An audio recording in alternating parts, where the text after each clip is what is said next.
Assalamualaikum warahmatullahi wabarakatuh. Pada kesempatan ini, saya akan menyampaikan pengantar praktikum fisiologi dermatomuskuloskeletal dengan topik mekanisme sensorik dan kontraksi otot. Baiklah, kita review dulu struktur dari kulit ya. Kulit adalah organ tubuh terluas dan organ tubuh yang terberat. Ya, kulit terdiri dari 3 lapisan, ada epidermis, dermis, dan hipodermis. Dan juga ada adnexa ya, berupa rambut, kuku, kelenjar sebase, dan kelenjar keringat. Pada kulit juga terdapat sistem limfatik, pembuluh darah, dan saraf. Ini adalah struktur kulit yang terdiri dari 3 lapisan, ada epidermis, dermis, dan hipodermis. Pada kulit terdapat berbagai struktur aksesori, ada rambut, kelenjar keringat, kelenjar sebase, dan sejumlah reseptor yang akan kita bahas bersama fungsinya nanti. Sebagian besar dari kita menghabiskan banyak waktu untuk mempercantik kulit. Sesungguhnya, perubahan pada kulit merupakan indikasi dari disfungsi sistem lain. Berikut ini adalah perubahan pada sistem integumen. Yang pertama, santelasma. Ini menandakan bahwa individu tersebut mengalami peningkatan kadar kolesterol di dalam darah. Lalu ini bayi yang kulitnya berwarna kekuningan disebabkan oleh peningkatan bilirubin di dalam darah. Dan yang ini adalah clubbing finger ya, bentuk kuku yang seperti ini disebabkan masalah pada sistem respirasi atau kardiovaskuler. Kita akan lanjutkan dengan membahas fisiologi integumen. Sistem integumen mempunyai sejumlah fungsi. Yang pertama, sebagai proteksi terhadap fisik atau mekanik, misalnya tekanan, gesekan, dan tarikan, terhadap kimiawi, berbagai zat yang sifatnya iritan, terhadap radiasi, sinar UV, dan infeksi dari luar, misalnya bakteri atau jamur. Fungsi kedua dari kulit adalah sebagai fungsi ekskresi, ya, karena kulit bisa mengeluarkan sejumlah sisa hasil metabolisme, misalnya NaCl dan urea. Kemudian kulit juga menghasilkan sebum yang dapat menahan penguapan air yang berlebihan. Fungsi ketiga dari kulit adalah sebagai fungsi persepsi, karena di dalam kulit terdapat sejumlah reseptor yang fungsinya sebagai sensorik ya terhadap berbagai rangsang, misalnya terhadap rangsang panas, dingin, rabaan, dan tekanan. Kulit juga berperan dalam termoregulasi. Ya, pada kondisi panas, maka akan keluar sejumlah keringat untuk membuang panas. Kemudian pembuluh darah di bawah kulit ini akan mengalami vasodilatasi untuk membantu membuang panas. Sebaliknya, pada cuaca yang dingin, maka terjadi vasokonstriksi untuk menahan panas tubuh. Fungsi kulit lainnya adalah membentuk pigmen, ya. Pigmennya adalah melanin yang perannya adalah untuk menyerap sinar UV dan menurunkan radiasi ya, yang masuk ke kulit. Tuh. Ini adalah gambar dari melanosit yang menghasilkan melanin.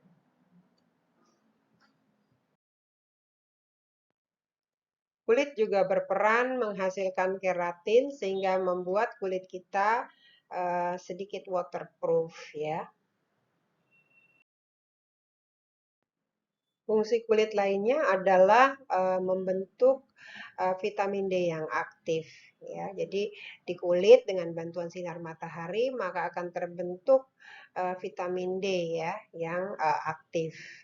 Lalu fungsi lain dari kulit adalah mencegah kehilangan cairan tubuh sebagai permukaan untuk menggenggam, fungsi estetika, dan mengekspresikan emosi. Ini adalah skematis bagaimana dihidrokolesterol dibantu oleh sinar matahari menjadi previtamin D3. Kemudian previtamin D3 itu menjadi vitamin D3 atau kolekalsiferol ya di kulit. Lalu nanti di hepar ada enzim 25 hidroksilase sehingga nanti menjadi 25 hidroksi kolekalsiferol. Dan ini nanti akan kembali diaktifasi lagi di ginjal gitu ya. Sehingga nanti menjadi vitamin D yang aktif.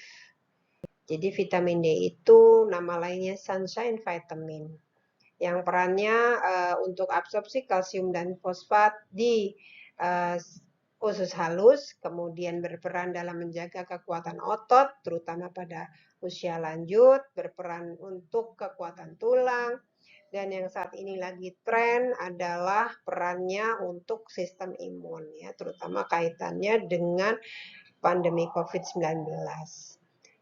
Kita cukup terpapar sinar matahari 15 menit per hari ya untuk mendapatkan manfaat dari vitamin D tersebut.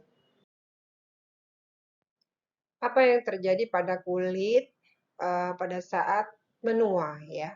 Pada gambar ini ilustrasi Queen Elizabeth dan Duke of Edinburgh ya pada saat awal menikah, dan ini pada saat mereka 70 tahun menikah. Kita dapat amati perubahan yang terjadi pada kulitnya. Yang pertama, kalau pada kulit yang menua itu jumlah melanosit semakin sedikit sehingga kulit menjadi lebih pucat dan lebih kurang toleran terhadap paparan sinar matahari. Kulit juga akan semakin kering karena aktivitas dari kelenjar sebase yang menurun. Lalu epidermis akan semakin menipis sehingga perbaikan pada kulit akan lambat.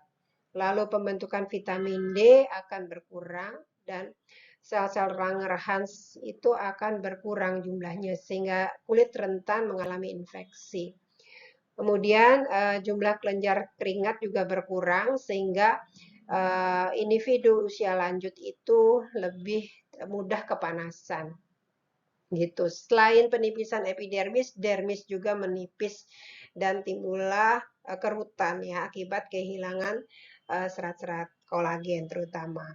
Kemudian aliran darah di bawah kulit juga menurun sehingga akan memperlambat penyembuhan kulit ya. Kemudian kemampuan untuk termoregulasi juga akan berkurang.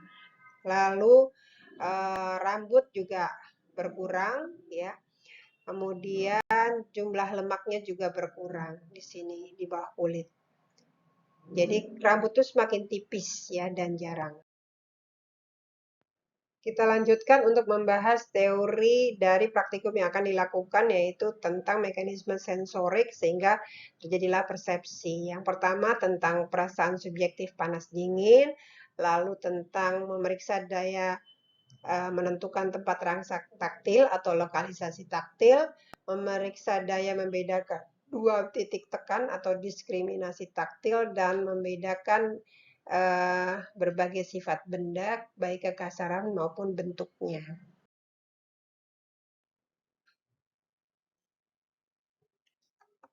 Ini adalah reseptor-reseptor yang terdapat pada kulit ya. Ada ujung saraf bebas ya, kemudian ada Merkel disc ya, reseptor taktil, kemudian ada Pacini, ada Ruffini, ada badan Krause dan sebagainya. Pada kulit terdapat termoreseptor, baik cold reseptor maupun warm reseptor. Ya, tapi reseptor ini apabila suhunya terlalu dingin atau sebaliknya terlalu panas, maka yang teraktivasi bukan termoreseptor tetapi nosiseptor. Jadi terlalu panas akan menimbulkan nyeri, sebaliknya juga terlalu dingin juga menimbulkan nyeri. Untuk kemampuan lokalisasi taktil itu ditentukan oleh receptive field. Ya, receptive field itu daerah penerimaan dari suatu reseptor. Jadi apabila receptive field-nya kecil, maka akan mudah untuk pinpoint ya terhadap tempat pemberian rangsang gitu. Pada gambar ini dapat dilihat pemberian rangsang menggunakan pinset apabila ujung pinset itu di dua receptive field ya, receptive field yang berbeda maka akan dirasakan oleh subjek sebagai dua titik. Apabila kedua ujung pinset itu berada di satu receptive field maka akan dirasakan sebagai satu titik. Kemampuan lokalisasi taktil juga ditentukan oleh mekanisme yang disebut dengan lateral inhibition. Jadi, apabila ini ada misalnya paku gitu ya, atau jarum ditusukkan ke kulit, maka pada bagian yang ini akan melepaskan sejumlah neurotransmitter. Kemudian neuron di sini ada cabangnya yang akan menghibisi neuron-neuron di sekitarnya gitu. Sehingga yang akan lebih kuat impulsnya diterima adalah yang bagian yang tepat di tusuk jarum ini. Lateral inhibisi akan meningkatkan kontras sehingga kita dapat membedakan dua titik. Pada gambar ini dapat dilihat area yang tadi tepat ditusuk jarum itu adalah area sensasi. Kemudian di kiri kanannya itu, di sekitarnya itu area yang inhibisi.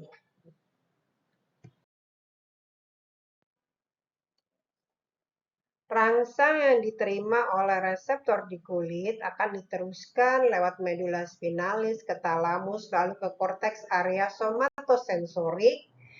Kemudian di situ ada homunculus sensorik. Dari homunculus sensorik lanjut ke korteks asosiasi somatosensorik. Ya, disinilah akan timbul kesan atau persepsi. Nah, lesi pada korteks asosiasi akan menimbulkan kelainan disebut astereognosis. Jadi, individu tersebut akan kesulitan menentukan bentuk benda. Ini adalah gambar homunculus sensorik ya, homunculus sensorik.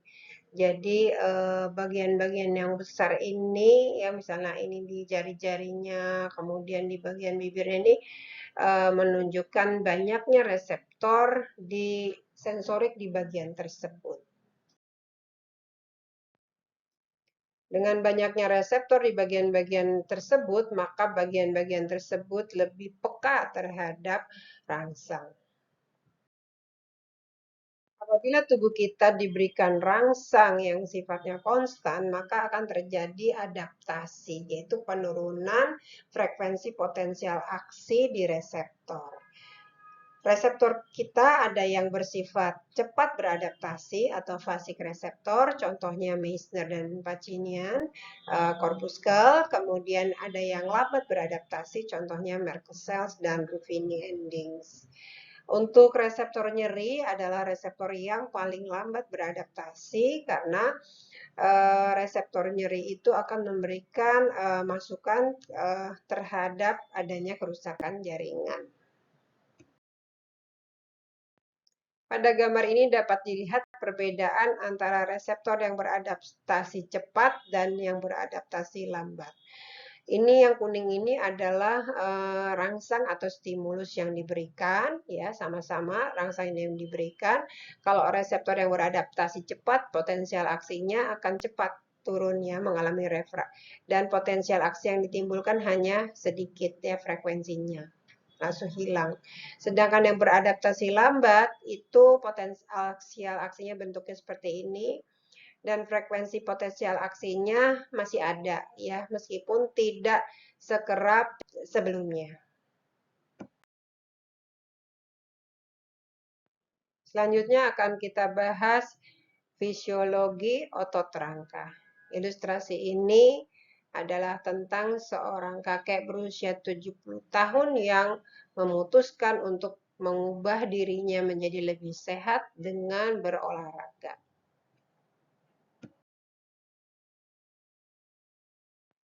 Mari kita lihat dari ultrastruktur otot rangka. Jadi ini adalah satu serat otot rangka yang apabila diperbesar akan terlihat garis-garis gelap dan terang ya. Yang tebal dan tipis. Yang tebal itu disebut miosin dan yang tipis disebut aktin.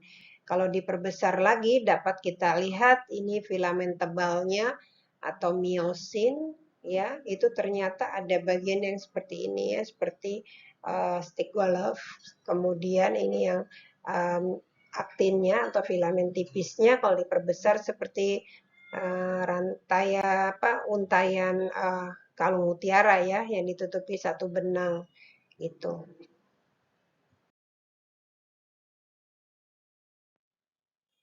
Ini adalah sarkomer ya, unit terkecil ya dari kontraktil otot ya, yang dibatasi oleh dua garis Z ya. Ini filamen tipisnya, kemudian yang tengah adalah filamen tebalnya. Ini pada saat otot relaksasi, kemudian pada saat otot kontraksi, maka sarkomernya akan memendek. Tuh. Bagaimana sarkomer dapat memendek? Maka perlu ada ATP. Jadi dengan adanya ATP, maka akan ada energi ya untuk keluarnya kalsium ya dari sarkoplasmik retikulum. Selanjutnya kalsium itu akan membantu pergeseran tropomiosin sehingga miosin, kepala miosin dapat berikatan dengan aktin. Selanjutnya miosin akan menggeser aktin seperti ini ya gambarnya. Lalu aktin dan miosin yang menempel ini harus dilepas dengan bantuan ATP. Ya, jadi akan kembali posisinya seperti ini. Ya, perlu lagi ATP untuk nanti menempel dan selanjutnya ini berulang-ulang sehingga aktin akan bergerak saling mendekat dan sarkomer memendek. Apabila tidak ada ATP, maka aktin dan miosin akan terus menempel. Ini adalah rigor kompleks ya, dapat kita lihat pada mayat ya, kaku mayat gitu.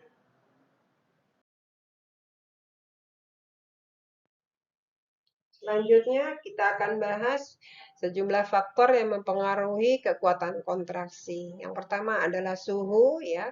Semakin suhunya sesuai suhu tubuh, maka kekuatan kontraksi otot akan semakin baik. Ini terkait dari enzim-enzim, kemudian panjang awal otot, ya, lalu pembebanan yang juga akan mempengaruhi panjang awal otot dan cara perangsangan ya. Ada yang langsung ke otot, kalau langsung ke otot tidak seluruh serat otot akan terangsang.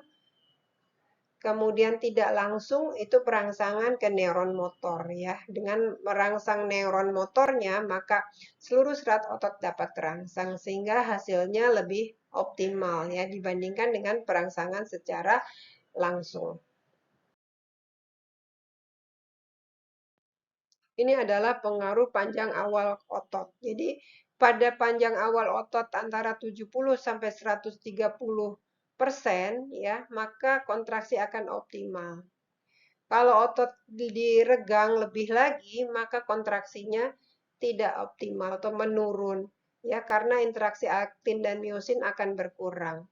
Kalau terus diregang, maka akan terjadi seperti ini, tidak ada lagi kontraksi otot. Ya, kondisi B dan C tentu saja tidak ada pada makhluk yang hidup ya, karena otot-otot itu menempel ya, otot rangka itu pada tulang ya, ada origo dan insersionya. Kemudian ini ilustrasi apabila yang D otot itu terlalu dekat antara jarak sarkomernya, maka kontraksi ototnya juga kurang optimal. Nanti di laboratorium akan kita pelajari bagaimana panjang awal mempengaruhi kekuatan kontraksi otot. Saya akan menyinggung tren saat ini berkaitan dengan aktivitas fisik, metabolit, dan kesehatan. Sebagai ilustrasi ada seorang ibu ya berusia lanjut 70 tahunan ya. Dia sudah 3 tahun mengalami masalah tekanan darahnya tinggi, kolesterolnya tinggi, GERD dan artritis ya. Ini GERD asam lambungnya naik gitu. Kemudian artritis pada lututnya ya. Nah, oleh karenanya ibu ini memutuskan untuk melakukan perubahan dengan melakukan olahraga ya, sehingga badannya menjadi langsing ya. Dengan dia langsing seperti ini, maka keluhan yang dia alami selama 3 tahun itu hilang.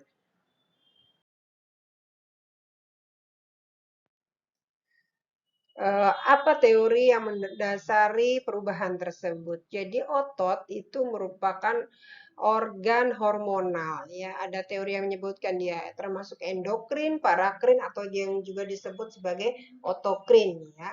Karena otot itu menghasilkan berbagai zat yang disebut dengan miokain. Dan miokain ini akan mempengaruhi fungsi-fungsi organ di sekitarnya. Begitu. Jadi ada teori apabila orang itu malas-malasan, maka akan terjadi akumulasi lemak. Nah, akumulasi lemak itu akan menyebabkan dilepaskannya berbagai zat yang sifatnya proinflamasi. Ya, sebaliknya apabila orang tersebut berolahraga ya sehingga massa ototnya banyak, itu dari otot akan dilepaskan sejumlah miokain yang sifatnya antiinflamasi. Ya, jadi kalau orang banyak lemaknya itu cenderung mengalami penyakit-penyakit inflamasi ya. Sebaliknya kalau banyak ototnya itu dia lebih sehat. Jadi ini yang mendasari kenapa nenek-nenek tadi usia lanjut itu lebih sehat setelah badannya eh, berotot ya seperti gambar tadi. Olahraga juga mempunyai manfaat untuk menurunkan resiko penyakit kardiovaskuler, meningkatkan kekuatan tulang dan otot, menurunkan risiko penyakit DM, ya, lalu membantu mengontrol berat badan, meningkatkan kualitas tidur, memperbaiki energi kita, lalu mengurangi risiko demensia dan mencegah penurunan fungsi kognitif. Ya, mahasiswa tahun 2019 ya, anak UPN membuktikan dalam skripsinya bahwa peningkatan massa otot berkorelasi dengan peningkatan fungsi kognitif, sebaliknya peningkatan lemak visceral berkorelasi negatif terhadap fungsi kognitif. Jadi kalau lemak visceralnya makin banyak, fungsi kognitifnya makin berkurang.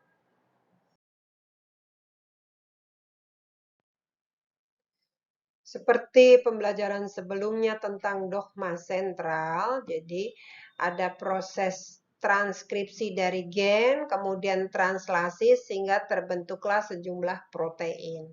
Nah, olahraga misalnya olahraga lari, angkat beban, ya, kemudian olahraga sepeda itu akan merangsang dibentuknya sejumlah protein yang disebut dengan metabolit ya, atau di sini istilahnya metabolom. Hasil penelitian menunjukkan terdapat perbedaan metabolit atau metabolom antara yang males-malesan ya atau melakukan sedentary life dan yang rajin olahraga. Ya, ada perbedaan.